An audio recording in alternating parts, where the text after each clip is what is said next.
Good evening, everyone, and welcome to the Understanding Behavior live stream. I'm so glad that you can make it. How are we feeling today? Looks like we have a couple people that are testing really soon, so good luck. Looks like we've got... Oh, Laura's really excited to be here. I was stoked. Like, Laura's energy got me amped. Alexandria's testing Wednesday. Jennifer on Tuesday. Anybody else testing soon? Cool. Selena, first timer. Welcome, welcome. Megan on Friday. Ooh. Megan is testing on Thursday. Tina on the 26th. That's 2 days after my birthday. Hell yeah. Lucila December 7th. Mendoza December 2nd. Cool, lots of people coming up soon. Well, I'm glad you're here, taking advantage of all these awesome free resources. Welcome aboard. Cool, we got Swati on the November 30th, Carrie in December, Caitlin December 5th. I know, so many future BCBAs here. Like, 1 month from now, like, there's gonna be so many of y'all that are just like, I'm relieved. I don't have to test study about for this test anymore, but I'm still going to learn about behavior analysis because the learning never stops, even when you're a BCBA. Cool. Georgia also on December 5th. Good luck. Awesome, awesome. Yeah, I know a lot of people are trying to cram before the 5th edition. Get it, Caitlin. Alyssa on the November 25th. Well, I'm going to be 1 year older by then because my birthday is the 24th. And yeah, a couple people are saying like we're feeling really scared and nervous about it. I think that's okay, to be honest. Like it's okay to have like a little bit of nerves and anxiety. Just you got to keep it at bay a little bit. So don't let those things cloud your judgment. Keep practicing your really smooth rationales, and keep with your cool logic, and you will be groovy. Despite those nerves, like if you keep practicing with those rationales and keep practicing, keeping cool logic with all these questions, you're gonna do all right. You're gonna do all right. Cool. Alexandria's still taking BCABA. Awesome. Yeah, please, Alyssa, pass for my birthday present. If you don't, I won't be mad, but it'll be awesome if you did. Well, cool. Thank you guys for being here. Today we've got an exciting topic. We're going to go over respondent and operant conditioning. We haven't noticed, I've got like this really cool shirt on. I mean, mine's a tank top because like you got to tank it up. But we got some really cool shirts. They are up on the store right now. These beautiful, luxurious, soft cotton UB shirts. I just shipped out a bunch of them this week, so people who ordered them last week should be receiving them today. And you can check them out on the shop. Right now we've got them here, I'll share this over. We've got them here for just $30, and it comes with a shirt. You get some really cool holographic UB stickers. Look how shiny they are. Everybody say, ooh, shiny and tat. And then you also get these really cool UB pins as well. So just $30 on the shop, definitely worth checking out if you're interested. Some of our sizes are already getting sold out. These have been pretty popular. So hopefully we still have your size available, and you should take advantage of it if we do. We probably won't do another print until like most of these are gone. So go ahead and keep buying them so we can print more of the other sizes too. The difference between like the ladies and the regular sizes, they're pretty much the same thing, to be honest. Like the necks are the same.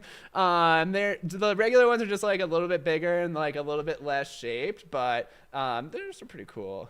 Yeah, ooh, look at shiny stickers. They're so shiny. I love these stickers. I already got one on my water bottle here. We've got one on my microphone too.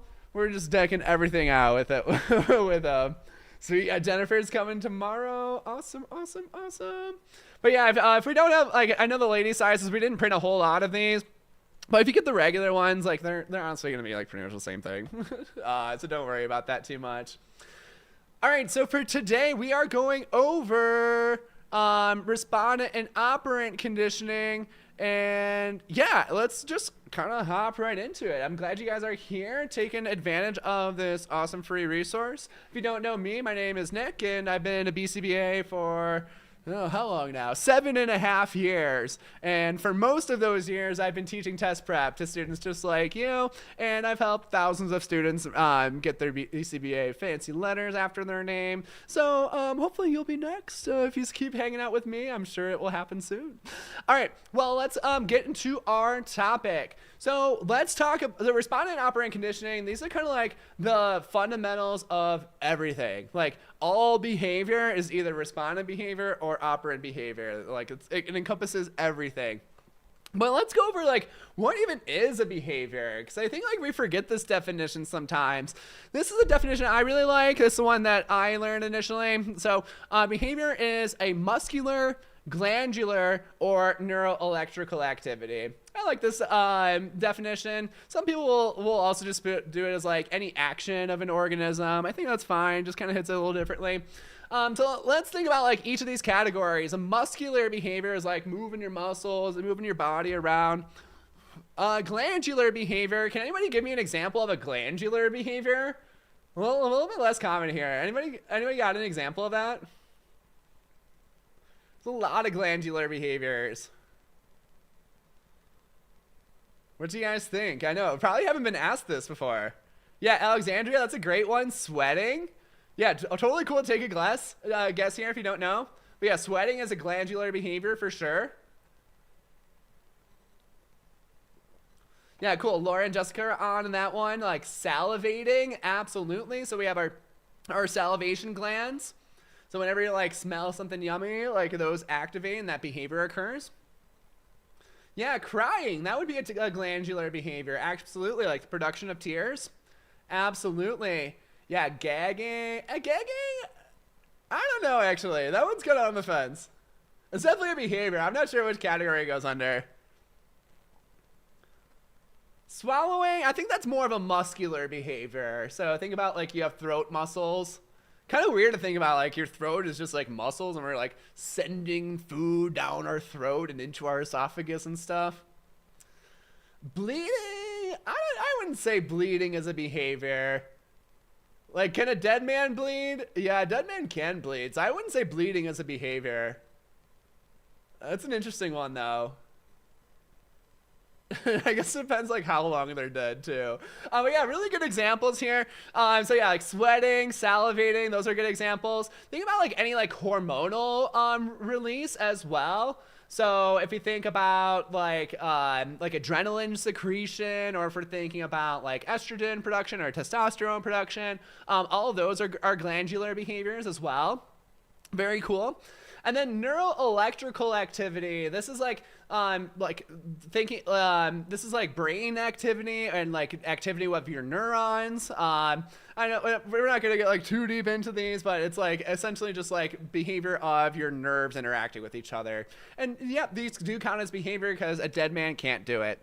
That's another good way to think about a behavior is using the dead man's test. So if a dead man can do it, it's not a behavior. So if we go to that bleeding example, I mean, a dead man, if they're like freshly dead, like bleeding is a possible thing that they could do. So that is not necessarily a behavior.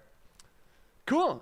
Good job. Let's go into our two different categories. So again, these behaviors make up every behavior. So we have operant behavior. Operant behavior is behavior that's affected by our context and our consequences. So we think about like our basic unit is that ABC contingency. An easy way to think about this is that it's a voluntary behavior. And I don't really like this word voluntary because like, is there like, if we get like too deep into behavior, it's like, do we have free will? Like what is a choice? It's pretty unclear, but I'm really going to define voluntary behavior as something like if I asked you to do it, you would be able to do it. So like, for example, like you wouldn't be able to just like start sweating a whole bunch. Or like increase your heart rate like 30 BPM without like exposing yourself to anything. So those would be examples of involuntary behavior. But anything else, so if it's like drinking a soda, if it's talking, if it's thinking, these are voluntary behaviors where if I could ask you to do it, you would be able to produce that behavior. Then we have reflexive behavior. These behaviors occur automatically when a stimulus is presented. So they're not actually very affected by consequences typically. This is more of like an antecedent response relationship where as soon as the antecedent is present, then the behavior is going to occur. And we'll think about these again as our involuntary behaviors. So again, like if I just asked you like increase your heart rate 30 BPM or like decrease at 30 BPM, you wouldn't be able to do that very easily unless you expose yourself to something that would do that. So like if you're like, okay, yeah, ask your partner to like scare me real quick, then it's like, oh, okay, well they scare you, and that was the involuntary behavior is that your heart rate increases as a result of that. Cool.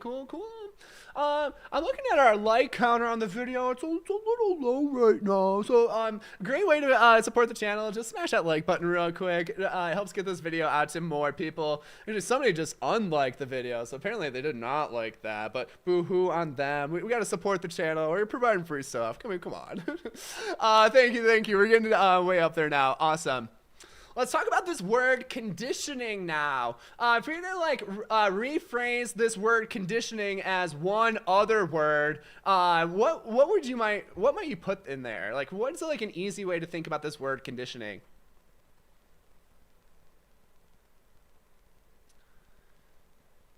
Yeah, we've got an interesting question here. Would intrusive thoughts be a respondent or an operant behavior if it's elicited by a question? So we'll talk about it later. We wouldn't use that word elicited. We would only use that if it's respondent or a reflexive behavior, but this is more likely to be an operant behavior. And if you think about like anxious behavior, there are reinforcing consequences to anxious behavior. So that's kind of an interesting question, but I would classify that as more as operant behavior, because if you have like an anxiety producing response, that's more operant. But it could also like have reflexive components there. So like it could like release like fear or release like sweating, or we'll talk about the activation syndrome later. So it might be a little bit of both, have a operant and a respondent relationship, and that does occur for sure. Cool. I'm liking what's coming out here. This word conditioning, I like to just, we have got like associate, pairing, learning here. The best word I like here is learning. Conditioning just means learning is occurring. So some people get it mixed up where it's like operant conditioning is learning, respondent conditioning is unlearning, and that is incorrect. Conditioning means learning. So if we have respondent conditioning, that does mean learning is occurring. So yeah, conditioning, it means learning. And it is a little bit more inclusive than pairing. So we'll talk about that a little bit more later as well. So there's a couple of different ways that we can have conditioning occur. So stimuli are conditioned through pairing with other stimuli. That's mostly going to, there's types of respondent pairing and operant pairing. And then behaviors, these are conditioned through consequences and the context associated with them. So conditioning with behavior really only occurs with operant conditioning, but our stimuli are conditioned to elicit similar behaviors as previously conditioned stimuli. We'll go deeper into this later. So again, conditioning just means learning. All right, who knows who this guy is? We're talking about respondent conditioning first. We got this old goober here. He's got an awesome beard. I'm kind of impressed. I wish I had that. Anybody know this guy? Cool, yeah, a couple of you guys recognize him. Awesome. This guy is Ivan Pavlov. So Ivan Pavlov was actually more of a physiologist than a psychologist. So what he was doing is he was running an experiment studying digestion of dogs. So when he was doing this digestion study, he noticed a really interesting phenomenon. Yeah, Megan's like, ooh, it rings a bell. I like that.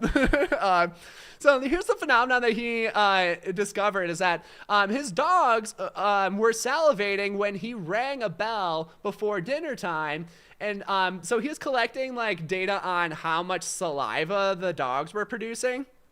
And when he presented food, he was doing it initially when he presented food, but he was ringing a bell to like signal dinner time for the dogs before he provided the food.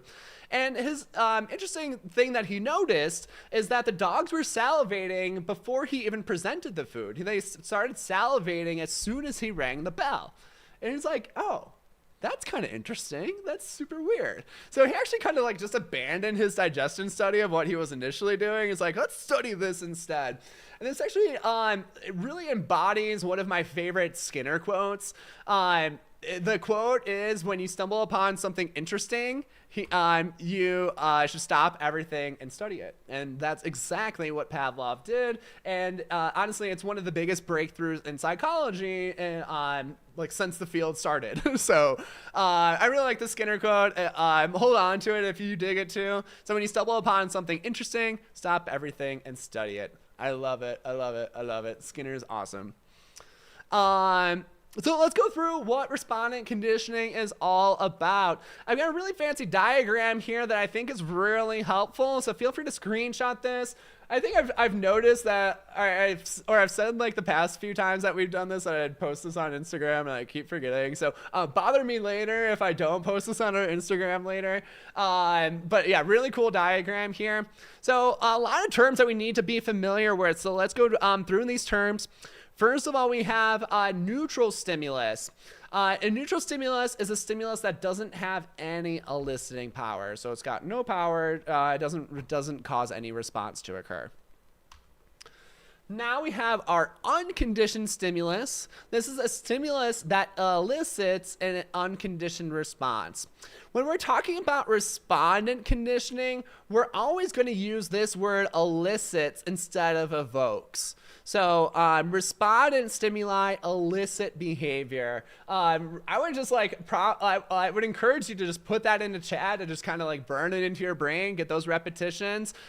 Respondent stimuli elicit behavior. Let's see that in chat. Respondent stimuli elicits behavior.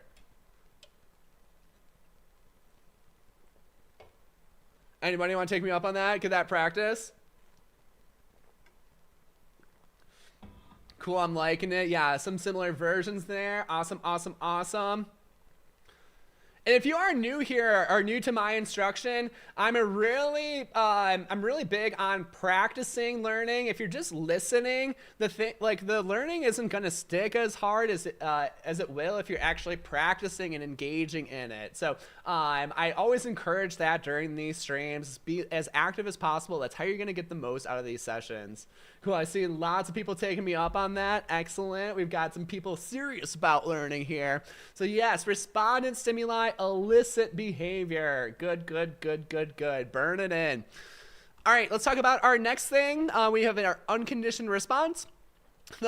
This is a response that is elicited by an unconditioned stimulus. So we can see this in the first part of our chart. We've got an unconditioned stimulus, and it elicits our unconditioned response, and it doesn't require any pairing. So this does this kind of naturally. Awesome. Let's get to our next term. We've got our conditioned stimulus.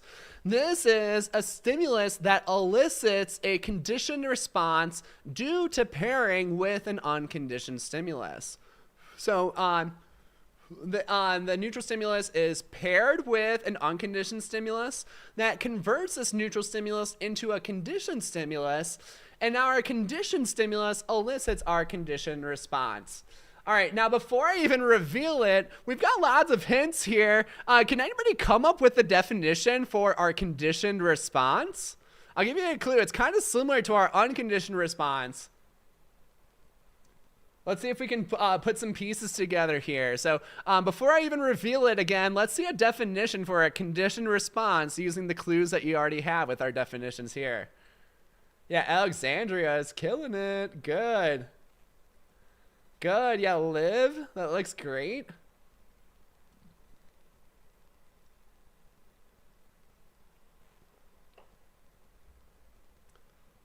Anybody else want to give that a go?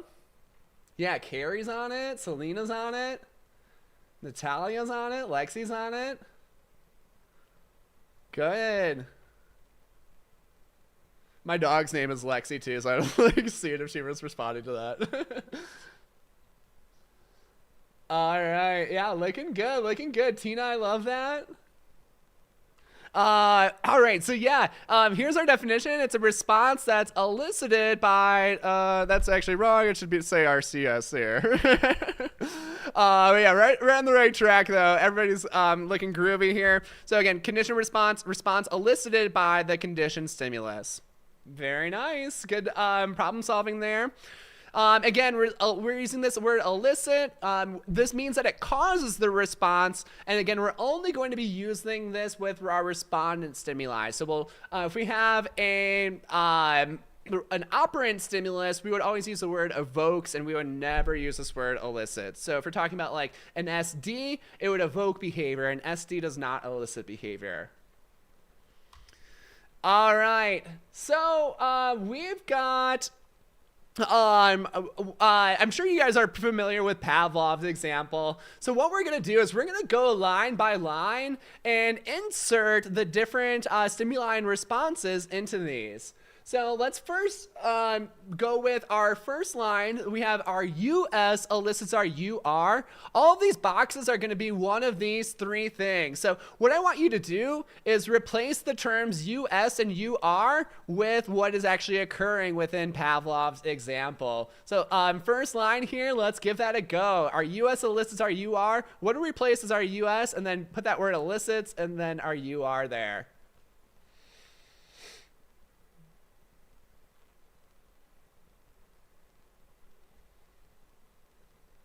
Cool. Laura is fast on that, looking good. Yeah, Megan has a cool tip there. I like it. So she thinks about the O with elicit versus evoke. And the O is operant equals evoke. I think that works pretty nicely.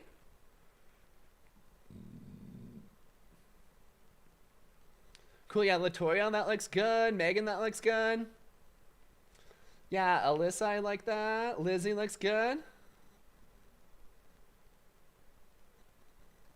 Is it Farah or Farah? That looks good.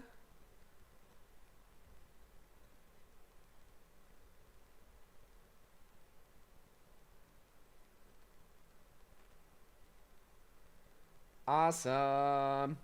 And again, we're going to use that word elicits to connect these. So our first line here, this is going to be that our meat elicits our salivation. Very nice. We did a very good job there. Let's go ahead and we're going to do line 2 now. So we have our neutral stimulus is paired with our unconditioned stimulus. Let's go for line 2. Replace those things here. Let's give it a go.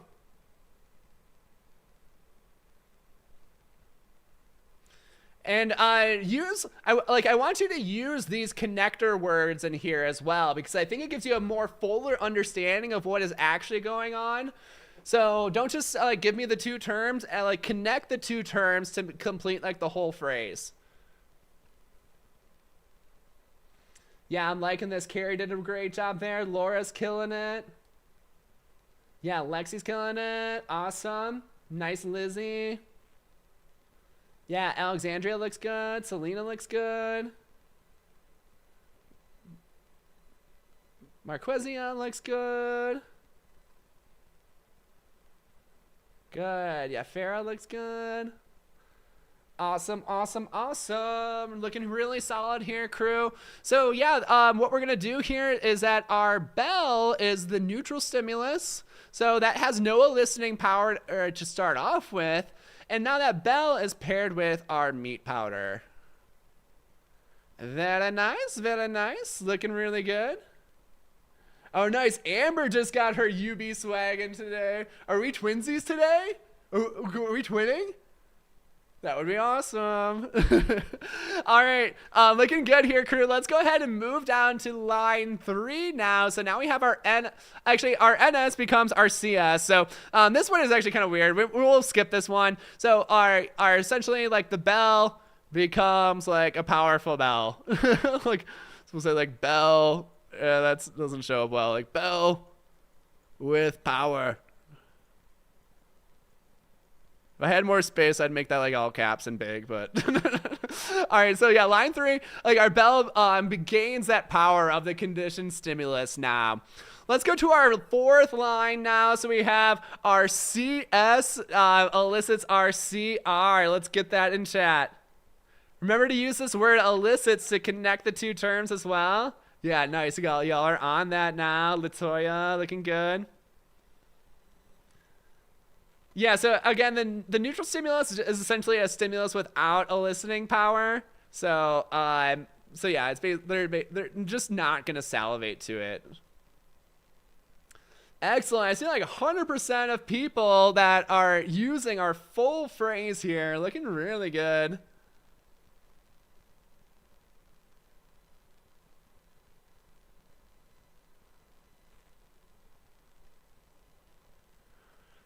Awesome, awesome. So yeah, for this one, now we have our bell and this is, remember our powerful bell, you don't need to include that, but our bell now elicits our salivation. And that is the power that it has. Excellent, excellent. Looking really good here, crew. So yeah, this is our full chart, and we'll do another one of these with a social anxiety example in just a sec. Let's talk about like some common respondent behaviors or common reflexive behaviors. So really like anything that like you experience an emotion with, like all emotions are just like some kind of like chemical concoction that's getting elicited in your body. Like they're kind of vague and weird sometimes. So if we think about like feelings of anger, like there's a chemical cocktail that makes you feel that. If you're thinking about like euphoria, there's a chemical cocktail that causes that. So when you feel those things, these are respondent relationships. So like if you're in like really slow traffic on the freeway, that might be a conditioned stimulus that elicits your glands to elicit that anger cocktail. If you like smell something really yummy, this is something that elicits your body to create that hunger cocktail. And you can think about this with any emotion or any feeling. So any emotional responding, these are reflexive behaviors. So yeah, feelings of joy, feelings of anxiety, feelings of anger, feelings of hunger, those are all respondent behaviors. Then we have our activation syndrome. Has anybody ever heard of this term, the activation syndrome?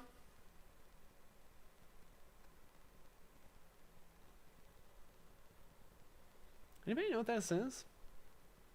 Yeah, Megan has an interesting question. So she was asking, like, with the question earlier about anxiety, is anxiety not an emotional response? So that one actually has both respondent and operant relations. The anxiety that you're feeling, that is going to be the respondent or reflexive behavior. But the thoughts themselves, or like thinking that produces those thoughts, that would be an operant behavior. So it really depends on like which component that you're looking at. Are we looking at like the rate of the actual thinking about the things that cause anxiety, or are we looking at the thoughts producing anxiety? If we're thinking about like the rate of the anxiety occurring, that's more operant. If we're thinking about the anxiety occurring due to the thoughts, that's more reflexive.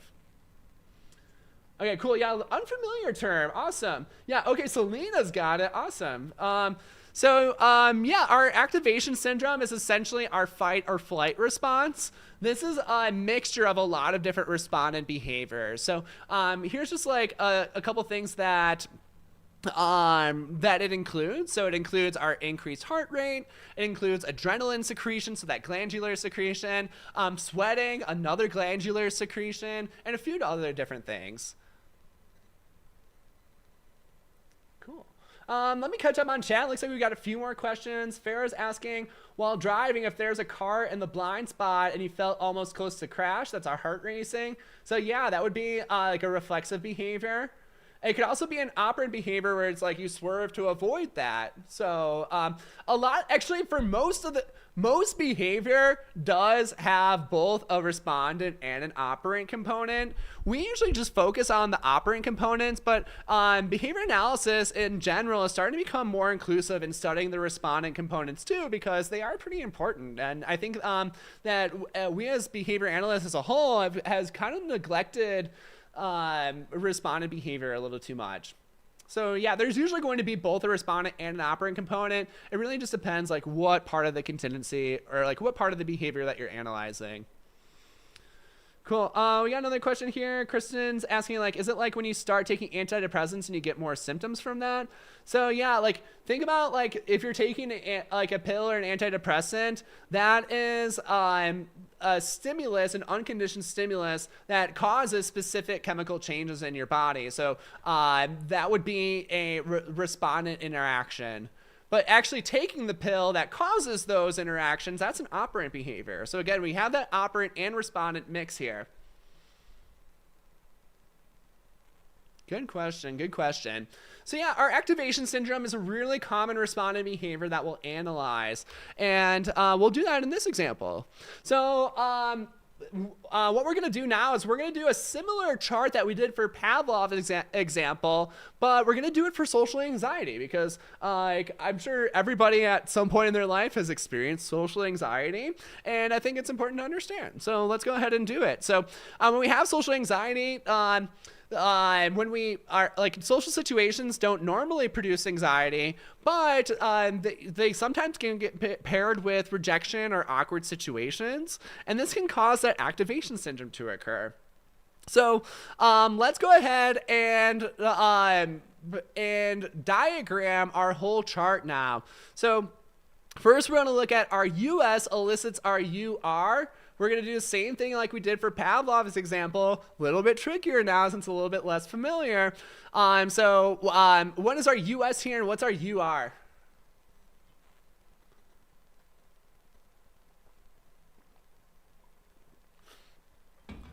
And yeah, please can use the word elicits to connect them.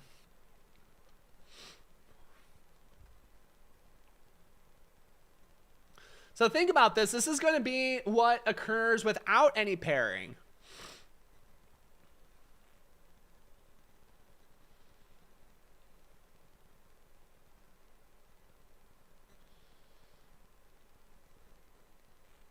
So think about this. Which one are we more wired like at birth to experience this?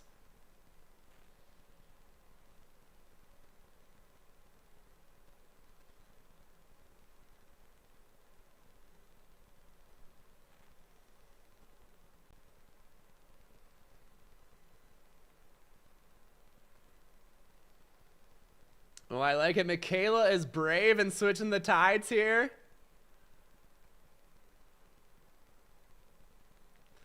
And her bravery is going to pay off because our US here is actually going to be our rejection. So a rejection, think about this like from birth. Like if your mother rejects you and you like don't get attention from her, this is going to cause that activation syndrome. So this is what happens before any pairing. So rejection or awkward situations are going to create that activation syndrome.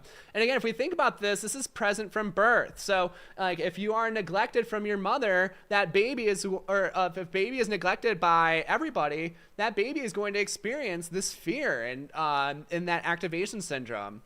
Absolutely. So our rejection here is going to be our US.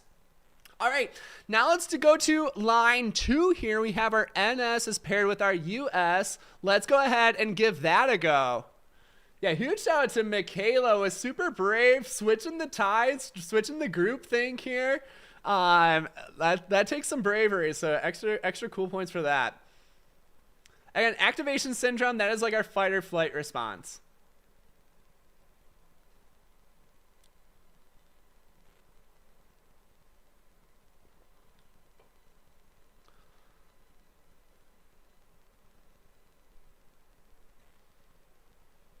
Yeah, now we're looking at line 2, so I want you to fill in the blanks for the NS is paired with our US.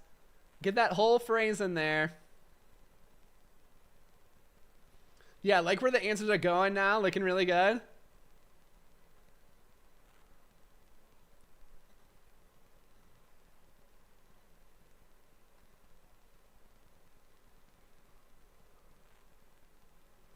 Awesome, loving these answers. Keep it up, crew.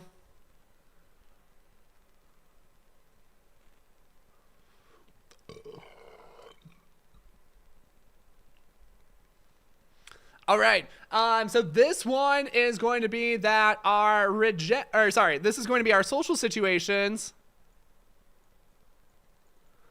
are now paired with rejection. Awesome, awesome. Really nice job in chat there. So our social situations don't have this eliciting power to start off with, but when they're paired with rejection in awkward situations, then they actually become a CS. So we'll say that like our social situations become our powerful social situations. So they gain that eliciting power as a CS. Awesome. And let's go ahead and do line 4 now. So we have our CS elicits our CR. Let's give that a go.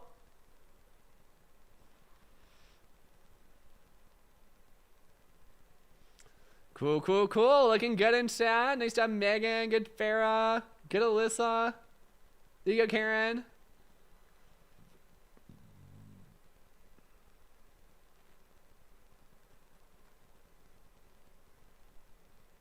Yeah, Alyssa B looks good. Caitlin looks good. Loving it. Love all the people practicing here tonight. We've got some serious studiers here. People trying to pass that exam. Like I said, hang out with me long enough, you'll get there.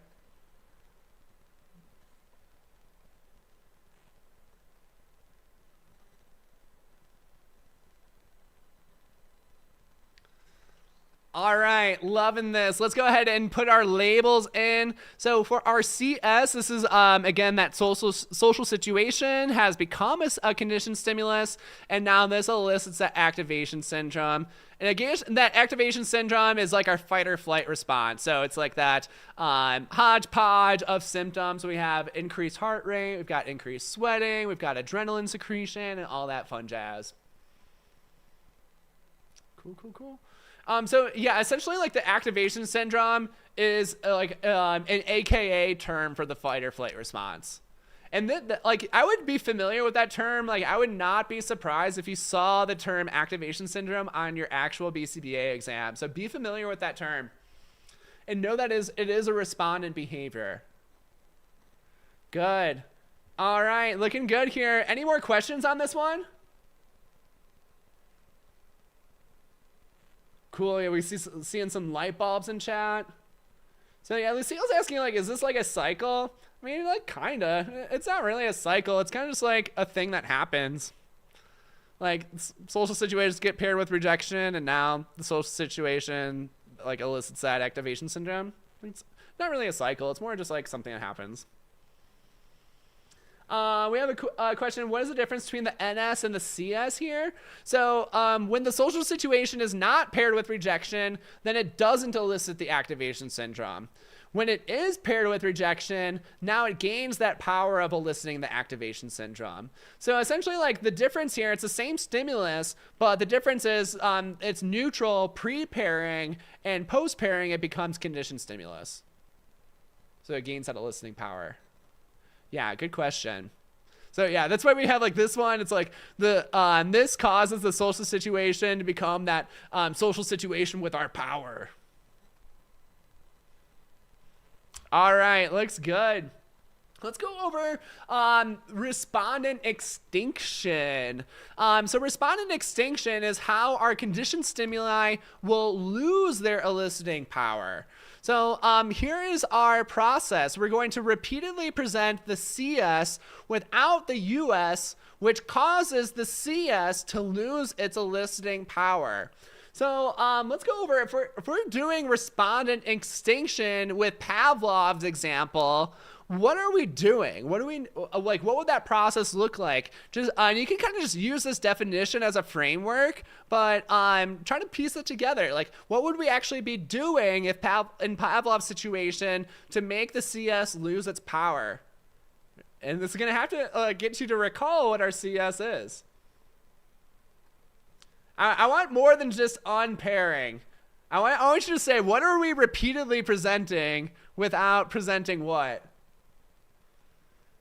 I'll give you two possible answer options. Are we repeatedly presenting the bell without the food?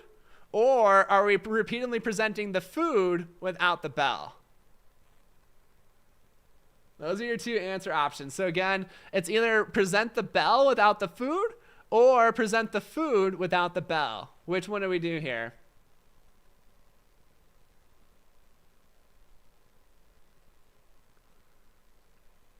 Cool. Yeah, lots of good answers coming through. Farah's got it. Amber's got it. Yeah, Lexi's got it. Yeah, Carrie, I like where you're going. Awesome. Yeah, Liv, I like that. Full sentence looks great. Yeah, Swati looks good. Lucila on the right track. Amy on the right track. Kioma too. Good. Nice, nice, nice. So yeah, for to do this with Pavlov's example, we're going to repeatedly present the bell without the meat powder. So going back to our diagram, our bell is our conditioned stimulus. We're going to keep presenting this, but we're not going to pair it with the meat powder. So continue to present the that stimulus, but not present it with the meat powder. And that is going to make it lose its power over salivation. So like before it like, I got the power. But when we do respondent extinction, we don't got the power. Sorry, I'm a little worse. Again, present the bell repeatedly without the meat powder. Let's go to our social anxiety example. What do we need to do here? So again, same kind of process. We're repeatedly presenting the CS without the US. Let's put that into a full sentence for our same social anxiety example. What are we actually doing here to make that thing lose its power?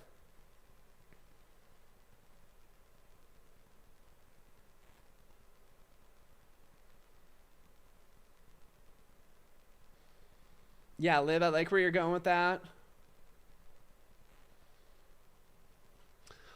So again, we're looking at our social anxiety example. Well, how would we do respondent extinction for our social anxiety example?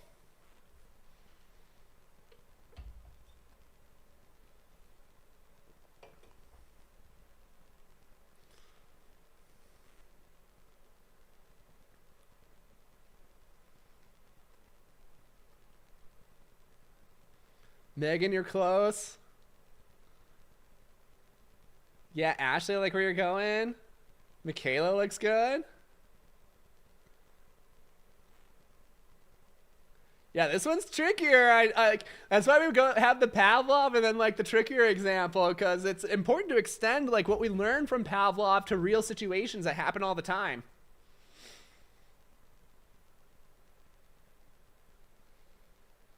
Yeah, Amber, I like where you're going. Selena looks good. Lexi looks good. Actually, Lexi, need a little change there. Yeah, Carrie, I like that. Yeah, Alyssa, I like that. Using the full definition. Extra cool points for Alyssa Rampino.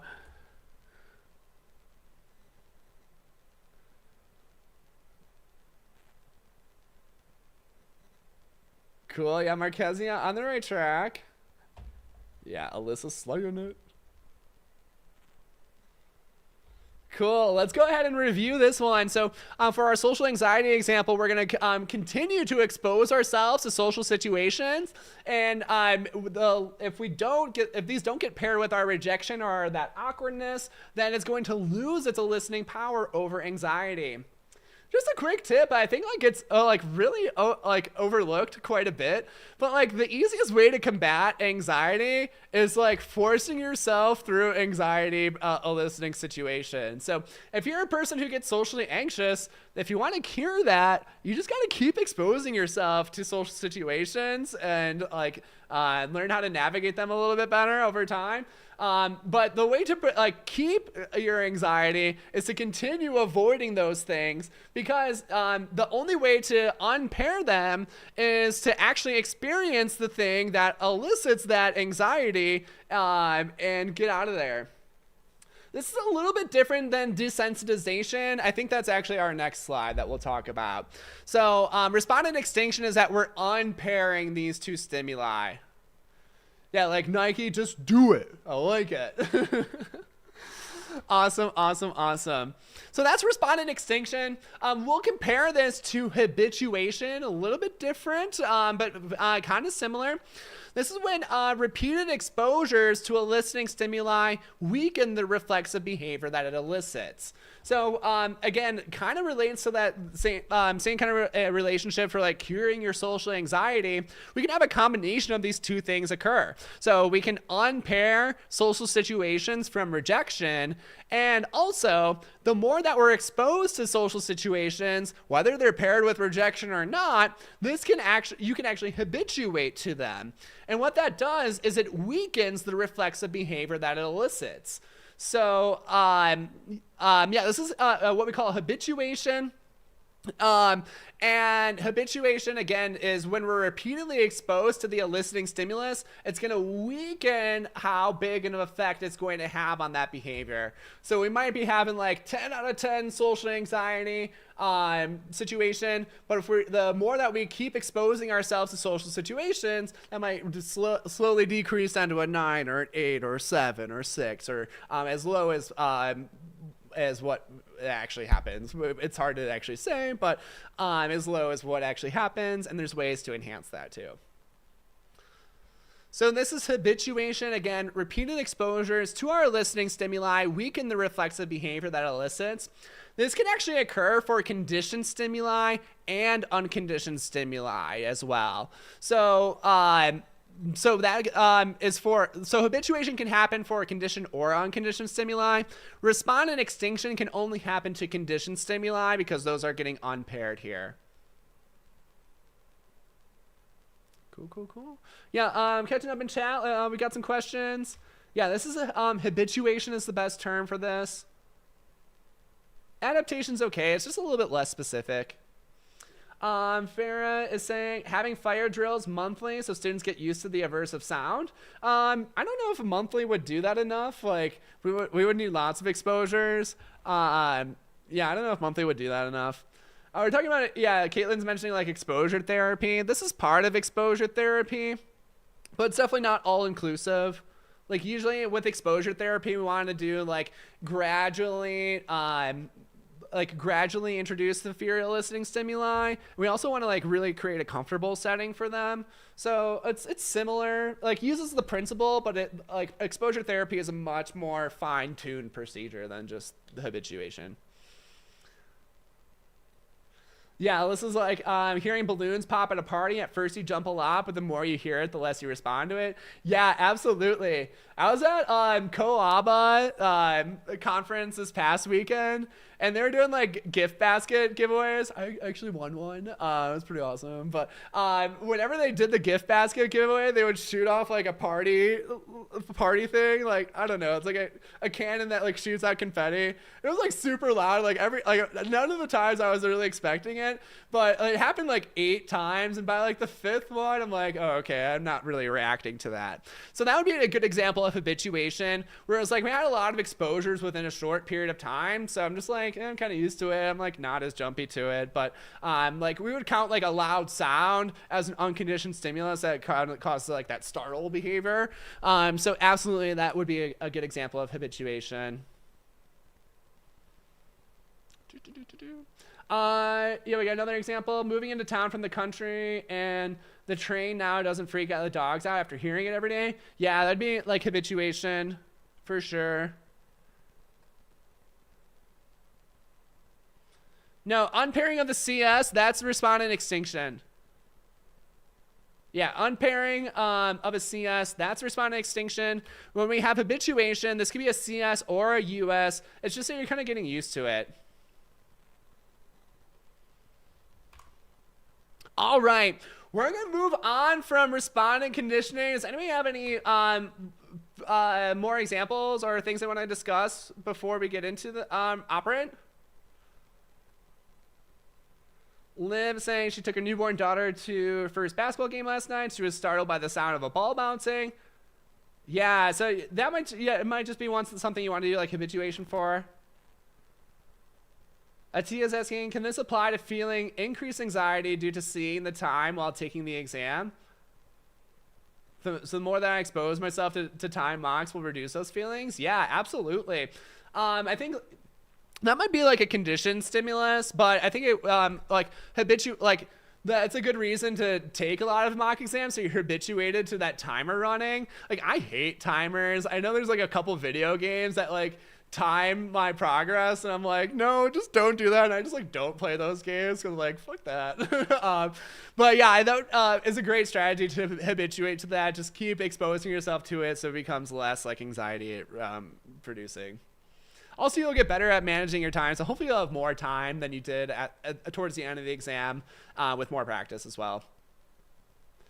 Oh my god, Love Truly Sucks pulled the game out of my memory. Legend of Zelda Majora's Mask 100% was the game I was thinking about. Like, fuck this game, I hate these timers. So like, I never even like got far in it at all. Just because like that sucks. That's hilarious. Love Truly Sucks. You are a mind reader.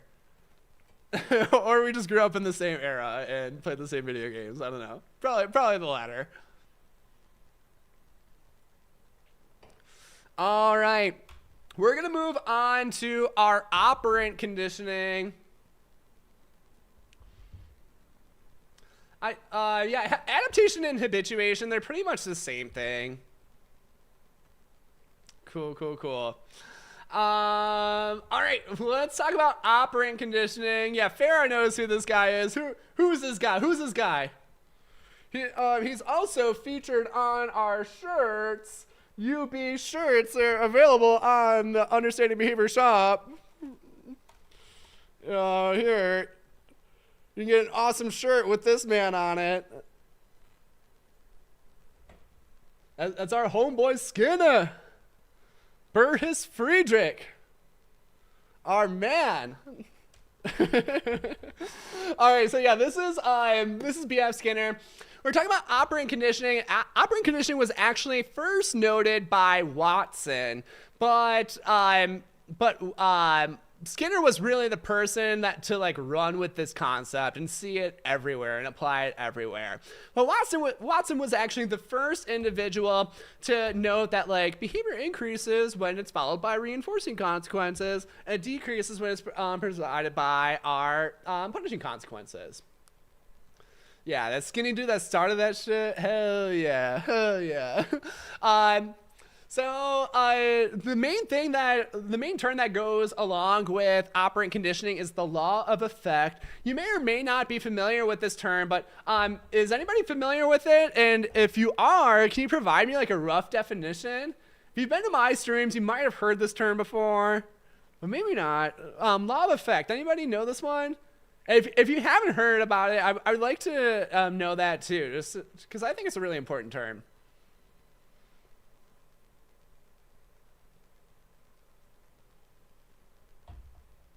Cool, and that's totally cool if you don't know this term. Like, it'll make sense once we go through it. Yeah, it kind of has to deal with the lawness of behavior. Kinda, yeah. Yeah, kind of like determinism, a little bit more detailed. All right, let's go through our definition here. So, the law of effect. Ooh, yeah, Farah is on it. Yeah, Alyssa is on it too. Very nice, very nice. There's some cool points. Cool. All right, so yeah, let's go through our definition here. The law of effects states that the effects of our actions, this is the consequence of our actions, and we're going to look at our ABC contingency, these determine whether or not they will be repeated. So it's all about that consequence. So if a consequence is favorable for the organism or it makes them feel good, then they're going to do that behavior more. If it doesn't feel good, then they're going to do that behavior less frequently. That's the law of effect. Very simplified version of explanation of all operant behavior, but I think it's always good to go back to. So when we're looking at operant conditioning, we have our basic contingency, so our ABCs, and the associated consequences. They control all behavior that's non-reflexive. So again, we're looking at operant behavior. We're looking at like those voluntary behaviors. So if I ask you to do it, you would be able to do it. So if I was like, think about blue griffins, then you'll be thinking about blue griffins, and that's an operant behavior. Sweet, sweet, sweet. Lexi, I would say that's more like the matching law, like behavior goes where reinforcement flows. Kind of similar, but definitely more related to the matching law. You know, the matching law is also on our really cool shirts. I'll get a better picture over here. Here's our matching law. We've got B1 divided by B1 plus B2 equals R1 divided by R1 plus R2. Aha, matching law, very cool. Sweet. Yo, nice. Janine got her shirt today too. Awesome. Awesome. Sweet. I love it. All right. Let's keep going with operant conditioning. So again, our basic logic is that organisms engage in behavior to achieve more reinforcing consequences and fewer punishing consequences. Farrah, go get one. They're on the shop. So again, that consequence, going back to our law of effect, the consequences are really the most crucial part here. So always focus on our consequence is the main explainer for our operant behavior. So when we're looking at our antecedents, we have our context get associated with reinforcing or punishing consequences for the behavior. So like, for example, if I'm thinking about like my antecedent I delivered earlier, and like think about blue griffins, the reinforcement for that might be like praise, or it might just be like the imitation match too of like thinking about blue griffins, and I'm thinking about blue griffins. So those are reinforcing consequences, and those reinforcing consequences are actually going to enhance the power of the antecedents that they get associated with. So now, like, as a result of like the match of like you're thinking what I told you to think, that is going to get reinforced under that context of like I told you to think about blue griffins. So the reinforcement is going to relate back to our antecedents and change the power of those antecedents as well. But again, it's the consequence that controls everything. I can't emphasize that enough. Consequence controls everything for operant behavior. So yeah, our consequences, they alter the likelihood of behavior. So likelihood of behavior occurring in any given moment. So like one example of that is like as I continue to talk, my throat gets a little dry. And when my throat gets dry, then I've got two different options of behaviors I can engage in that will alleviate some of that dryness of my throat. So the dryness of my throat, we can look at our ABC here. We'll just do it like, I don't know, here. So our antecedent is like dry. Our behavior is drink. And now our consequence is that my throat's like less dry. So again, like the consequence here of like having a less dry throat, this is going to increase the evocative power of the dryness of my throat on evoking this behavior. Remember, we're using our operant terminology now, so we're going to use that word evokes instead of elicits for our stimuli. What's really cool is that like all of these principles of behavior, like reinforcement, motivating operations, discriminative stimuli, extinction, all of these have been experimentally validated concepts. So and they're very generalized concepts where like they occur for every organism, and they occur for every behavior that is operant. Let's talk about things that control operant behavior. There's a million things that control operant behavior. And like what I really like about behavior analysis is that we try to break down like all of the things that affect our operant behavior. And then we're going to narrow it down to like which ones are the most prominent and which ones are we most in control of. So again, lots of different things that control operant behavior. Obviously, we're going to start with our consequences because, again, consequences control everything with our operant behavior. So consequences can either increase rate. This is when we have reinforcement or recovery from punishment. Real quick, does anybody know what recovery from punishment is? So it tends to be a little bit less familiar for students. I got half the definition for you here. So it's a consequence that increases rate of behavior. But how does it do that? Anybody know?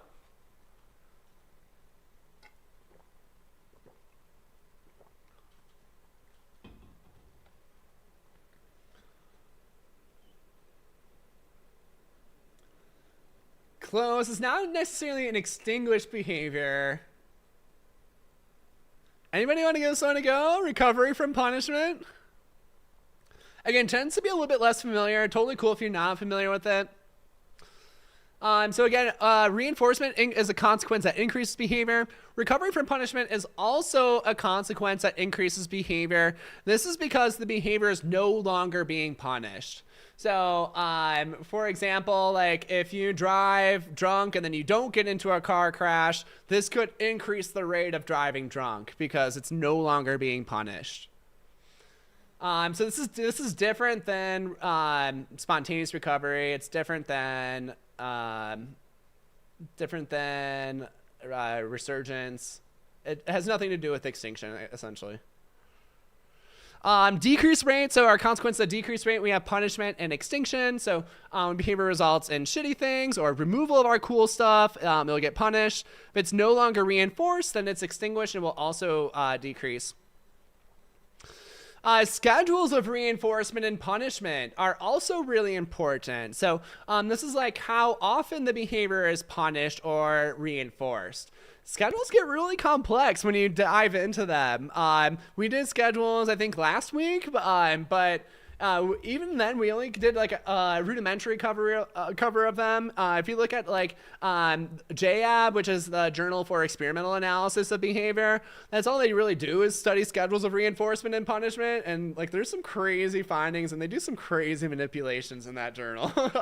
Honestly, a lot of it is even above my head. So it's definitely not an easy read, but there's some really cool stuff in there if you can break it down. Maybe we'll have to do like a series like that later, like break down JAB articles. Yeah, Jeanette was asking, so like for back to recovery from punishment, like there was no punishing consequence for a previously punished behavior that causes the behavior to come back. All right. We can also have our contextual stimuli. Saw people cutting a couple of these in there. What are like some different contextual stimuli that affect operant behavior? Let's get a list before we review these.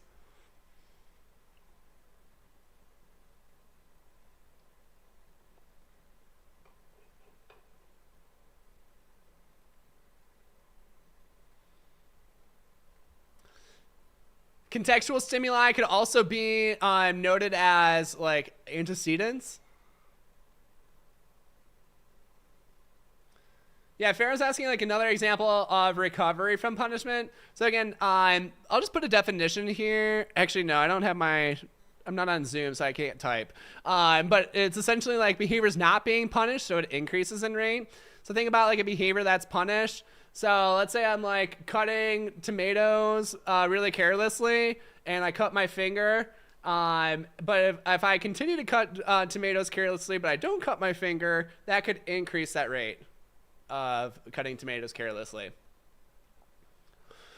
So again, it's when the behavior is not being punished, and it will increase. I'm not looking for examples. I'm looking more of like the general terms. So like, let's see what our first one here. Motivating operations. That's our first one. What are some other examples of like contextual stimuli that can affect operant behavior?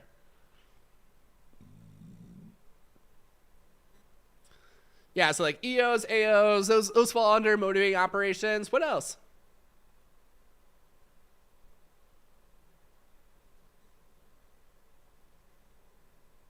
Yeah, cool. This has got a good one. SDs. SDs and S deltas are definitely contextual stimuli as well.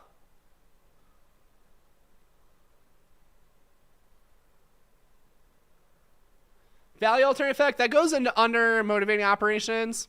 So again, motivating operations, they alter how powerful our consequences are. We can also have pairing of stimuli. So a lot of people don't think about operant pairing as much, but operant pairing is when we're pairing neutral stimuli with other things and they gain that kind of power. What is created with operant pairing? So it's not conditioned stimuli. It's not because that's our respondent pairing. But what operant pairing, what is created?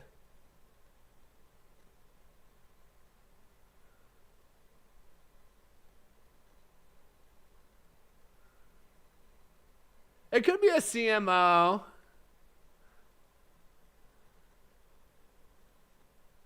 I'm thinking about something else though.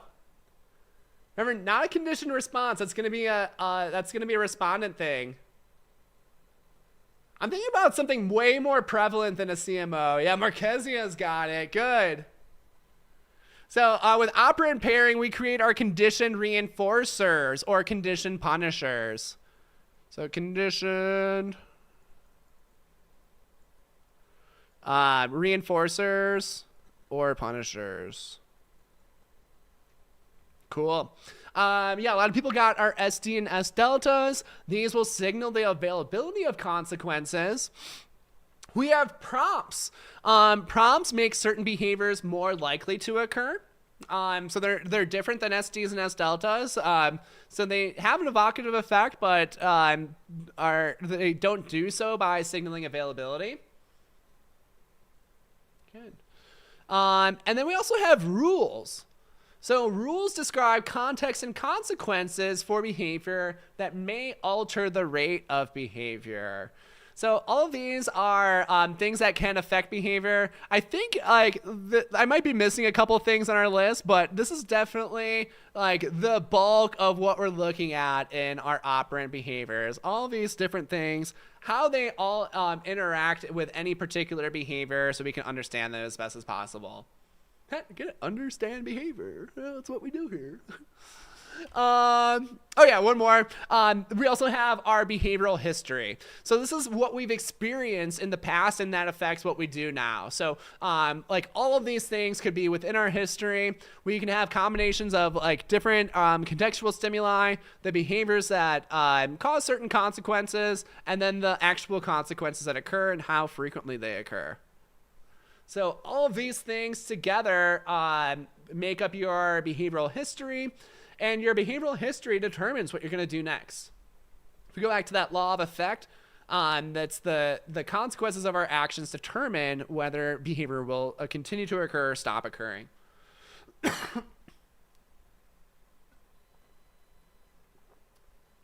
Cool.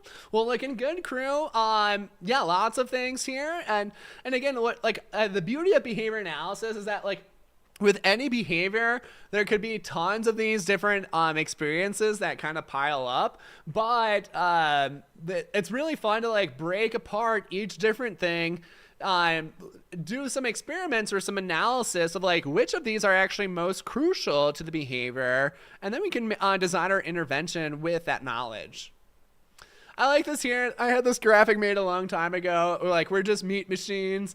So this guy is like he's getting a bunch of cool stimuli, he's getting his sunshines and rainbows and healthy food and stuff.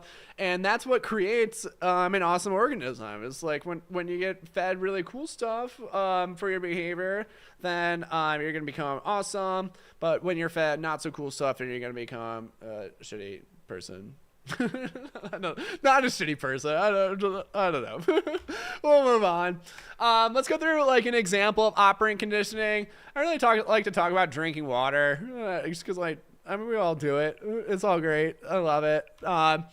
So so just to like look at a really simple behavior, but like how many complex components there are to it. So drinking from a cup results in water in my mouth. This is a behavior consequence relationship that reinforces drinking water.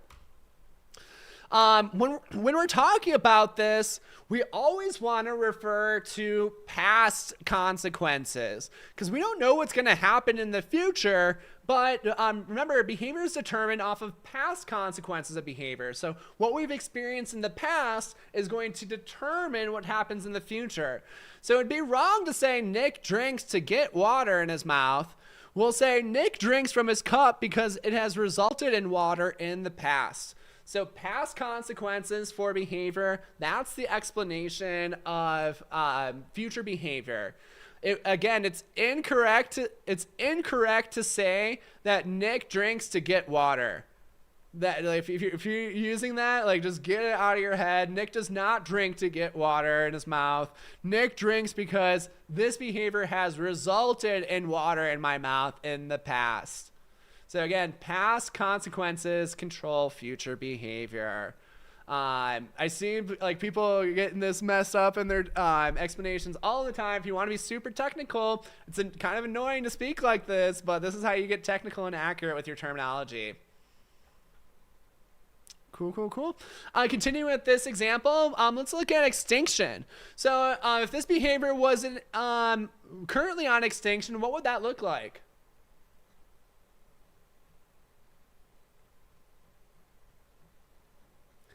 Yeah, Megan's saying she once drank and choked on something from a client putting something in her water bottle, and now she never uses that bottle. So yeah, that would be like a punished example where it's like drinking resulted in like an uncomfortable stimulus in your mouth, and that could punish the behavior. Good. Ooh, I see a couple different examples here. So get a cup with no water in it, or being not able to drink from your water bottle. I'd say one of those is right. Yeah, Ashley, I like where you're going. Very nice explanation. Yeah, Sandra, I like that. I'm a big, strong dude. I can get my top open. I'm so strong. I could open my water bottle. Cool. Grab your water bottle, think it's water, and it's actually vodka. Yeah, I guess I would extinguish this. I really don't like vodka. Actually, I'm not drinking at all right now. I just don't like it. so yeah, that would definitely punish my behavior. So yeah, essentially for extinction for this behavior, this is when you drink from the cup, but it does not result in water. So like, once I kill the water in this cup, now if I drink from this, it doesn't get me water. So this behavior is now an extinction. I'm not going to drink from this cup anymore because it's not resulting in water in my mouth. So with extinction, the behavior still has to be able to occur, but the behavior is not getting reinforced. So if I don't have the cup, that's not extinction because I just physically can't engage in the behavior. I can't drink from the cup if I don't have a cup. So the cup is actually what we would call an operandum. Operandum, probably a term you're not as familiar with, but operandum is the part of the environment that the organism manipulates. So again, what we have here is that the cup itself is an operandum. If there's water in the cup, that's an SD that signals that drinking will result in water. When the cup is empty, that's an S delta that signals drinking will not result in water. So then it's on extinction. So again, it's not being able to drink from the water bottle. I guess that would work. Selena's got like if your water bottle broke. So if I had like a big hole in this glass and there just like always seeped out water, then like that would probably be on extinction as well. Yeah, operandum, again, it's the part of the environment that the organism manipulates. So if we're looking at drinking from the cup is the operandum. I have a diagram in a sec too, so we'll go over that in a little bit more. The cup is the operandum. Our SD is that there's water in the cup. S delta is there's no water in the cup. So yeah, as a result, if the cup is empty, the drinking from the cup does not result in water, then drinking from the cup is going to decrease. You'll notice like I haven't drank from this since I gave that example. And yeah, we're almost done here. I think we've got maybe like 10 more minutes or so. And again, this is going to decrease under that antecedent condition when the cup is empty. So now this cup being empty, this is an S delta that signals that this behavior is not going to get reinforced. So the extinction for this behavior is going to translate to an abative effect for this behavior with this particular stimulus. So again, it's the consequence that controls everything. So it's a sense that this stimulus where I have an empty cup is related to extinction. The extinction itself is going to increase the abative effect that it's going to have on this behavior of drinking from this cup. So again, our consequence is going to transfer power to our antecedent, but our consequence controls everything. Can't emphasize it enough. We can also have discrimination training occur here. We'll go over that on the next slide. This is going to be more likely to occur if I haven't drank in a while. This is a different component. So this would be a motivating operation for this. So I'm more likely to drink if I haven't drank water in a while, or if I've used my voice a lot. That's also would be a motivating operation for this particular behavior. So again, we took like essentially the simplest behavior I could think of, like drinking water, and like there's so many complex components to it. And think about like a more complex behavior. It's like there's so many things going on with it. But if we can break down each component individually, we can see things a lot more clearly. Here is a diagram that shows everything that we just talked about. I've got some errors in here, so we'll fix these real quick. So like when there is water in the bottle, and this would be like when there's no water in the bottle. In the bottle. Yeah, just because I want to emphasize that here. So here's our full diagram. Our contingency is that we have no water, we drink from the bottle, and now we have water. And this occurs under our SD condition. So there's water in the bottle or water in the cup. This reinforcement, again, is going to increase the rate of drinking from the bottle. I need to change this whole thing. But only under this condition, when there is water in the bottle. So again, this consequence is going to strengthen the evocative effect that this SD is going to have. Our MO here is just that we have no water. We could also expand on that MO, or like we haven't drank water in a while, or like we've been talking a lot, and that is also an MO. Or we have a really dry throat, something like that. Could all be motivating operations. Let's look at our S delta contingency now. So stimulus that signals that this behavior is on extinction. So there's no water in the bottle. And that's our S delta. Our contingency is that we have no water, we drink from the bottle, and we still have no water. And again, that extinction is going to transfer its effects to this S delta. So it's going to decrease the rate of drinking from the bottle, but under that condition. And so again, that's going to give a greater abative effect to our S delta because of the extinction, the no reinforcement for this behavior. Cool. All right. We've gone a little long today, so I think we're gonna skip this part about contingency shaped and rule governed behavior. We did this stream about like 2 months ago, so if you want to catch that part, you can catch that at on that video. My voice is getting tired, and we've gone a little bit over than what I expected today, but definitely worth a shot. If you are not as comfortable with rule-governed behavior, one thing I will emphasize here is that things that make effective rules is that they describe consequences that are both probable and powerful. So strong rules describe probable and powerful consequences. Weak rules usually describe small but cumulative outcomes. All right. That is going to be all for today, but thank you guys so much for coming and for all of your amazing participation tonight. If If you haven't checked it out, definitely check out the Ultimate Mock Bundle. You can find it on the Understanding Behavior shop. It comes with the Beat the Beast plus the mini mocks, and it's just $115 when you buy them together. We've also got our UB merch available, so if you haven't picked that up, definitely check it out.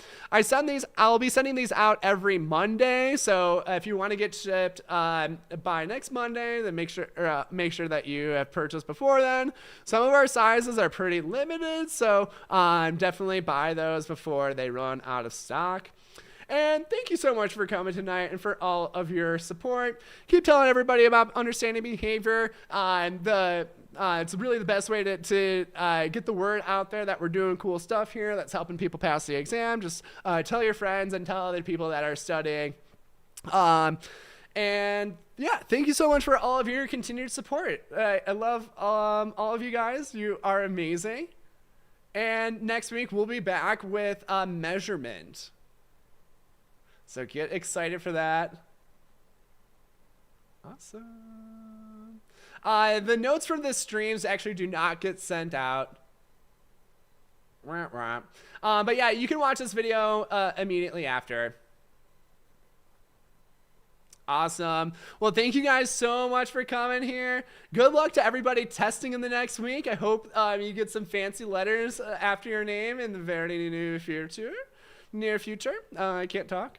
But anyway, thank you guys so much for coming. Have a great night. Have a great weekend. And I'll see y'all next week. Later.